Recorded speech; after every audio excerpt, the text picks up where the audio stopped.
যেটা চেঞ্জ করো, নিজের আত্মাটাকে চেঞ্জ করো, ইচ্ছাটাকে চেঞ্জ করো। খেলাধুলা বাদ দিন, মরতে সবাই নেই হবে, মৃত্যু বরণ করতে হবে, কবর বড় ভয়ঙ্কর, তার কিয়ামতের ময়দানে কি হবে। আশ্চর্য বিষয়, গতকাল একটা হাদিস শুনলাম, খুবই আশ্চর্য হয়েছে। কিয়ামতের ময়দানে জাহান্নামকে উপস্থিত করা হবে, জাহান্নামকে টেনে নিয়ে আসা হবে। এটুকু ঠিক ছিল, জাহান্নামকে নিয়ে আসবে, এটুকু ঠিক ছিল।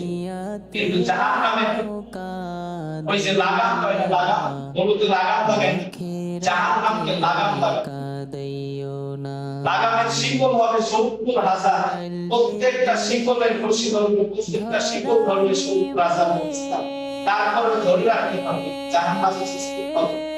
তারপরে আমাদের একবার চেষ্টা করেছেন সেই জাহান্নামে আমাদের করতে হবে, একবার চিন্তা করেছেন ঈমান না থাকলে জাহান্নাম আমাদের ঘিরে ফেলবে।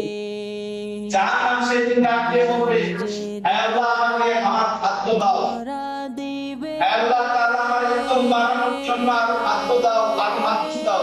মানুষের খাবার, জাহান্নামের খাবার কিন্তু দুইটা জিনিস, একটা দিন, একটা মানুষ, জিনজাতি, পাথর জিনজাতি আর মানুষ, এই তিন জাতিকে জাহান্নামে পোড়ানো হবে। আমরা সেই মানুষ, কোন পশু পাখিকে জাহান্নামে পোড়ানো হবে না। পশু পাখি মারা গেলে শেষ। এই যে শুকুরের কথা বললাম না, শুকুর মারা গেছে, মাটি হয়ে গেছে, শেষ। কত দুনিয়ায় হাত ছিল, তারপরে মাটি হয়ে গেছে। কিন্তু যে ব্যক্তি নামাজ পড়ে না, শুকুর বলছে আমার থেকে নিকৃষ্ট, আমার শরীর তো হারাম, তো আমার থেকে নিকৃষ্ট যে ব্যক্তি নামাজ পড়ে না, যে ব্যক্তি আল্লাহর হুকুম পালন করে না, সে আমার থেকে নিকৃষ্ট।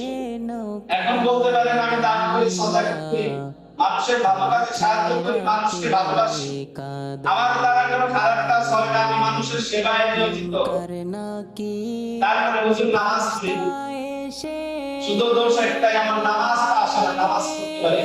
আমি বলবো আপনি মুসলমান হন নাই, ক্লাস 5 এ যদি কোনো ছাত্র 6টা সাবজেক্ট না 5টা সাবজেক্টে পাস করে 96 করে পায়, 100 করে পায়, আর একটাই যদি 22 পায়, তাহলে পাস করতে 6 করতে পারবে, হবে তো পারবে।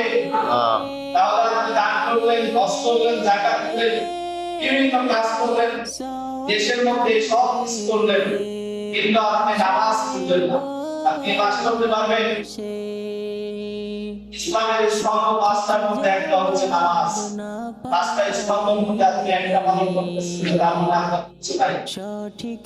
আপনি কালিমুল্লাহ সুরাই।